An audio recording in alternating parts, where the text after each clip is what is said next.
I'm Bill Auten of Auten Claims Management. I'm Chantel Roberts of CMR Consulting, and welcome to the Art of Adjusting podcast. Today, we're going to talk about life as an insurance adjuster from the perspective of property, auto, liability, or workers' compensation adjusters.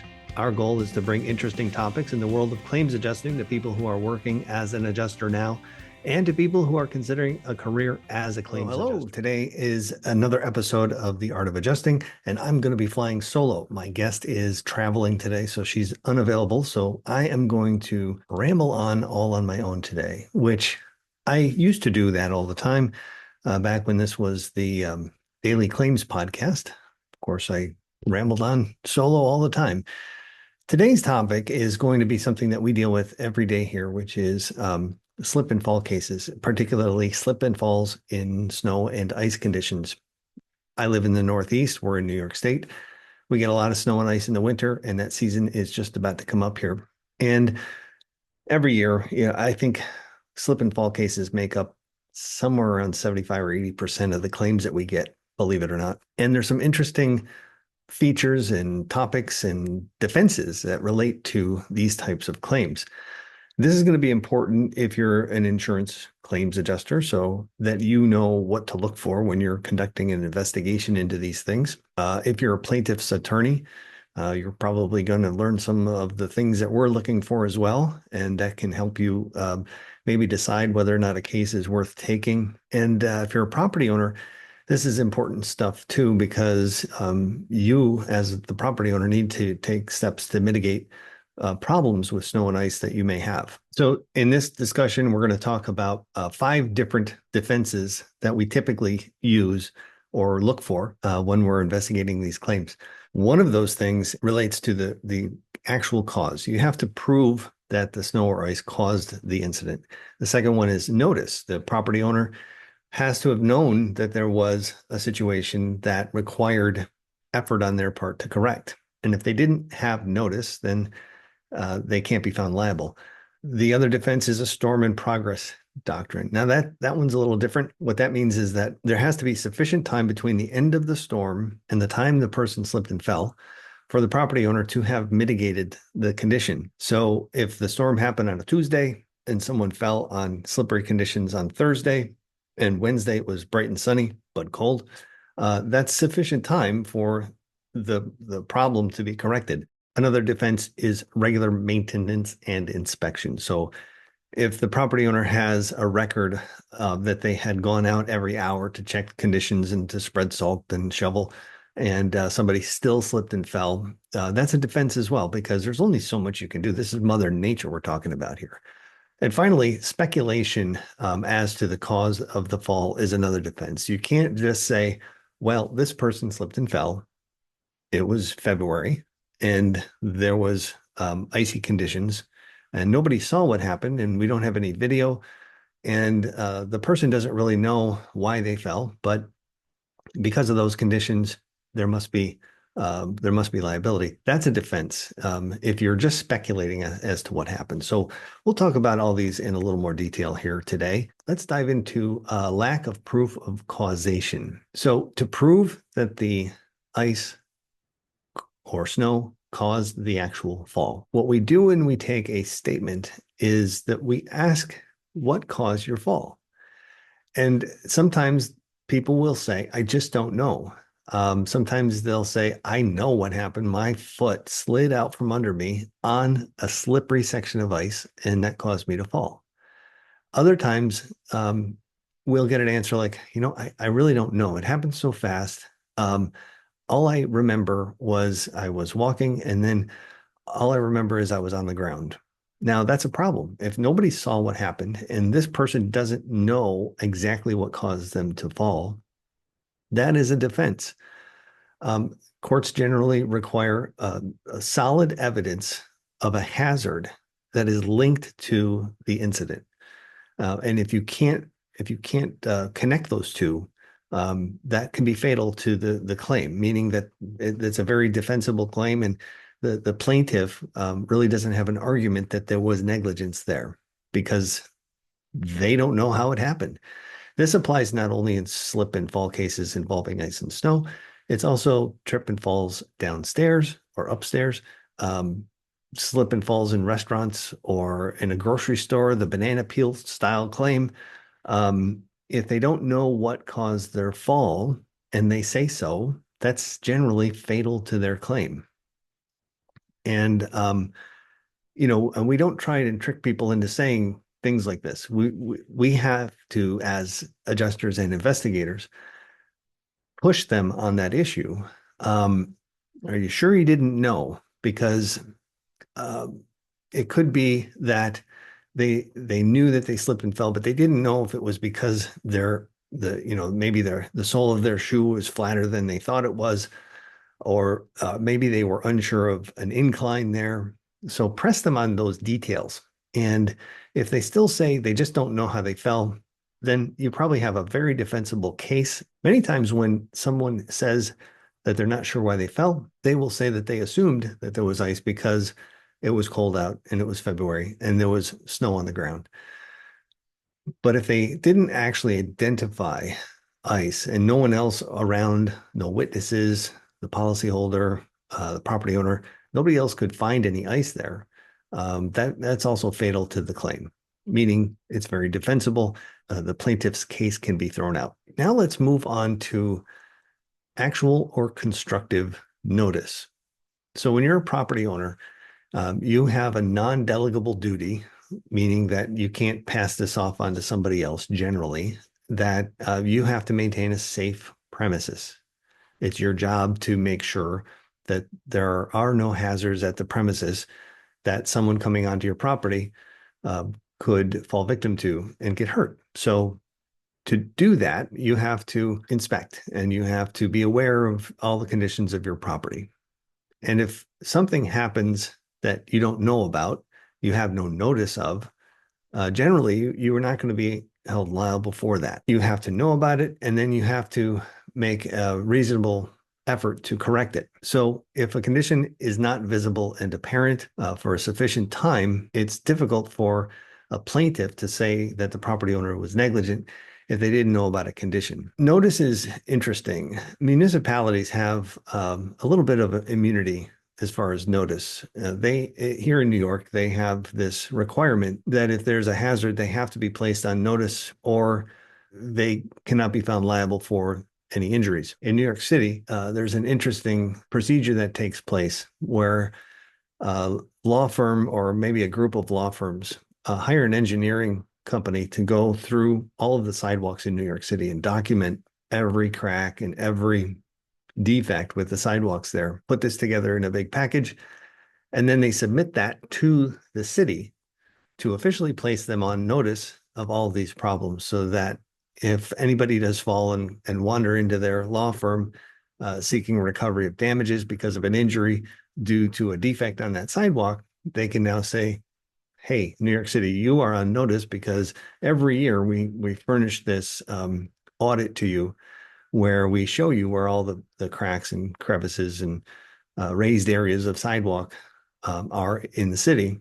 Therefore, you cannot say you were not placed on notice of this defect. Now, that's kind of an extreme example. But, if you've got slippery conditions in a typical day, the property owner comes to the property at 7:30 in the morning and sees that there's ice and snow and does nothing about it for the whole day. They kind of have actual notice that there's a problem there. However, if they don't come to the property till maybe 8 a.m. and their tenant arrives at 6 a.m. and slips on icy conditions, then the property owner didn't really have notice. Now you can say, well, the property owner has a duty to watch the weather. And if it looks like it's going to be bad weather, then they should get there and correct it. But, every circumstance is different. Maybe that tenant normally arrives at 8, but that day they decided to show up at 6 a.m. and the property owner wouldn't even have an opportunity to clear the snow then. So they have to have notice and they have to have an opportunity to correct any problems. So as a takeaway for the actual or constructive notice issue, property owners need to understand that they have to regularly inspect and document what they're doing to correct any problems in order to utilize this defense. So next up, we're going to talk about I guess one of the most popular or most commonly used defenses in slip and fall cases here in New York is the storm in progress doctrine. So this basically says if there's a storm ongoing when the slip and fall took place, the property owner does not have any duty to go out there and try and mitigate conditions, slippery conditions, if the storm is still going on. And the reason for that is Mother Nature can be brutal, and you can't be expected to go out there with a shovel and a bucket of salt and address the oncoming snowstorm as it's happening, because that would be a losing battle, and you'd probably look foolish, and you wouldn't get anything done anyway. And courts recognize that those, natural conditions are almost impossible to control. So it allows for property owners to wait until the storm's done to go out and correct any problems with slippery surfaces. Basically, the duty to remove snow and ice is temporarily suspended until the storm ends. So this doesn't only apply to snowstorms, it also applies to freezing rain situations. It could also apply to other hazardous situations that could happen on a property. I've had a case where a truck full of diesel fuel had a spill in a parking lot during a rainy period. There was no way to clean up the diesel until the rain stopped. And there's only so much you can do when you're talking about weather situations. So the courts allow people to wait until the storm ends. And if somebody falls during that storm, that's a solid defense.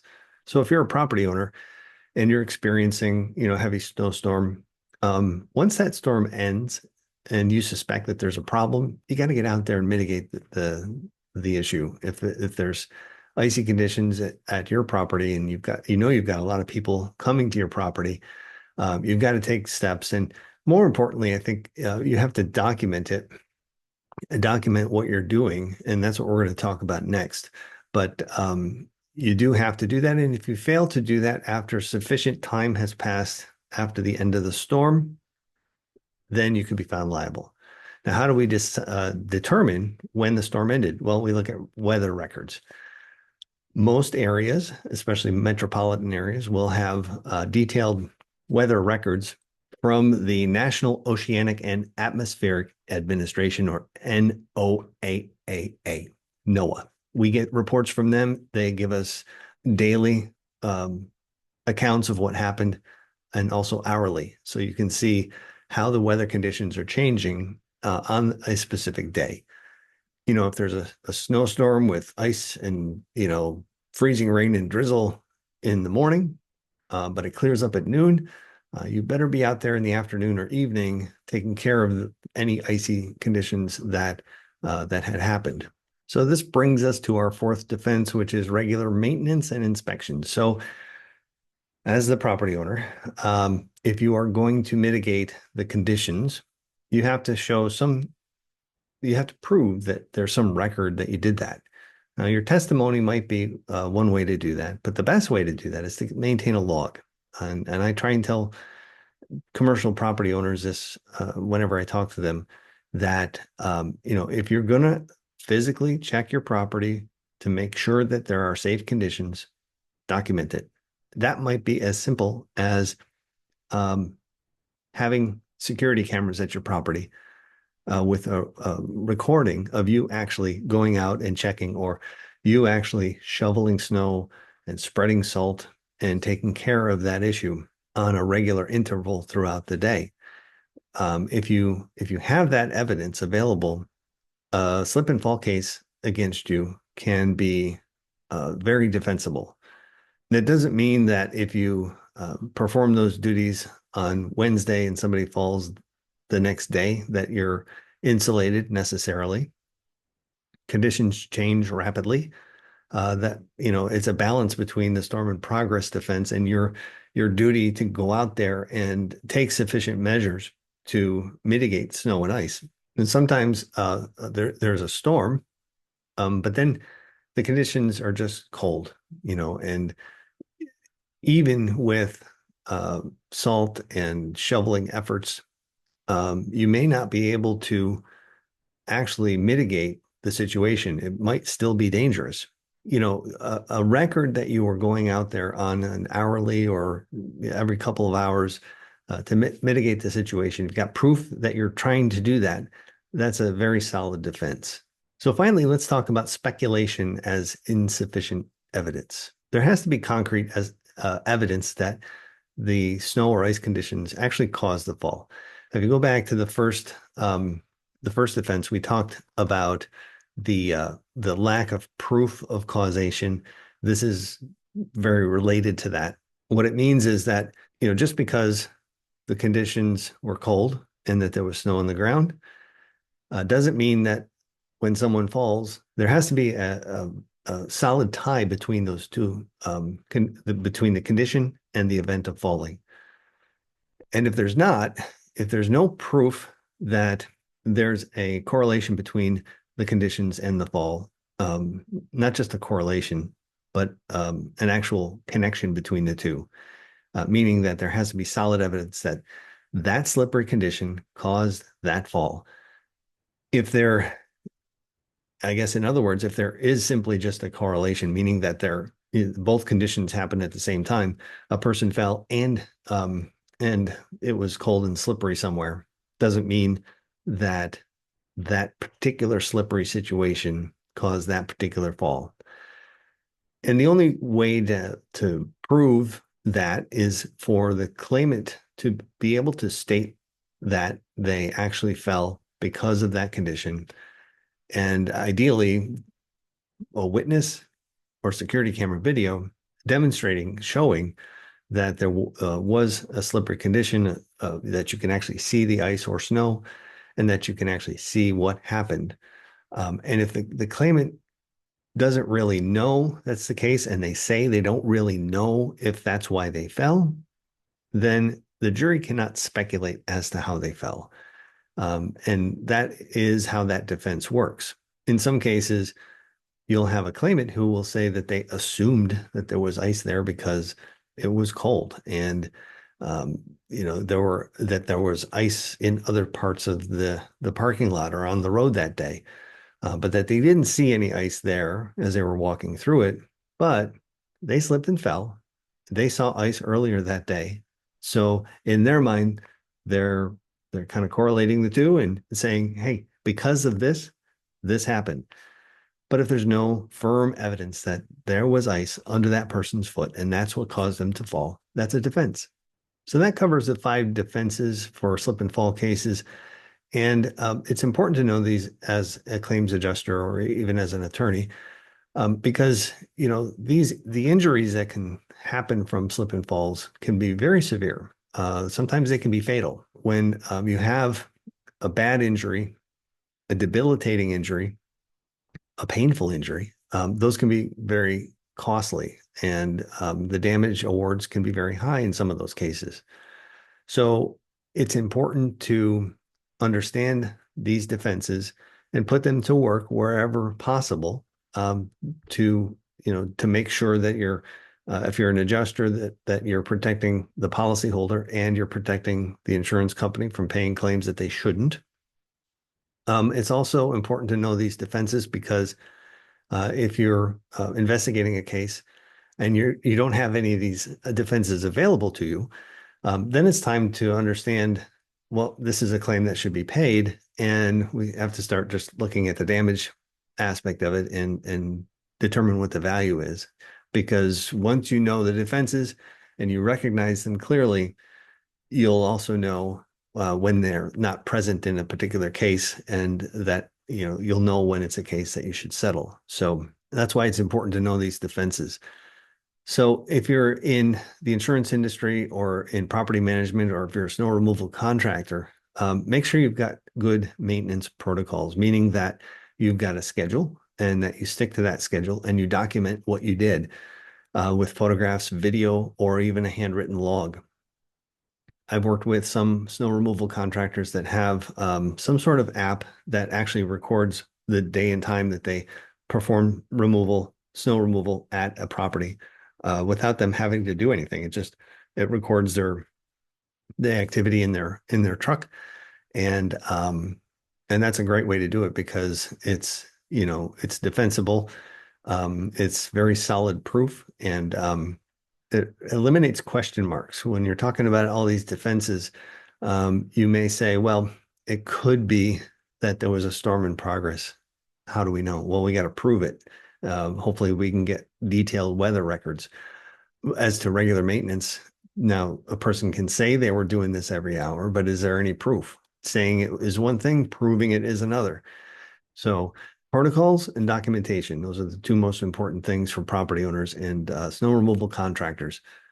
So that about wraps it up for today. I know this is a shorter episode, but I don't have Chantel here to bounce ideas off of and to offer her perspective on things, which is very valuable. So check her out at theartofadjusting.com and CMR Consulting as well. And then check out us at www.auten.claims. And we'll see you next time. Take care. Thanks for joining us on the Art of Adjusting podcast, where we talk about life as an insurance adjuster. If you enjoyed this podcast or this episode, please give us 5 stars and a review. It does help the algorithm pick us up. Hit that subscribe button real quick and tell all of your adjuster friends to check this out as well. For independent adjusting services, go to www.auten.claims. And for anyone interested in working as an independent liability adjuster, go to the Contact Us tab to join our roster. In the meantime, you can contact me at theartofadjusting.com for consulting and training purposes.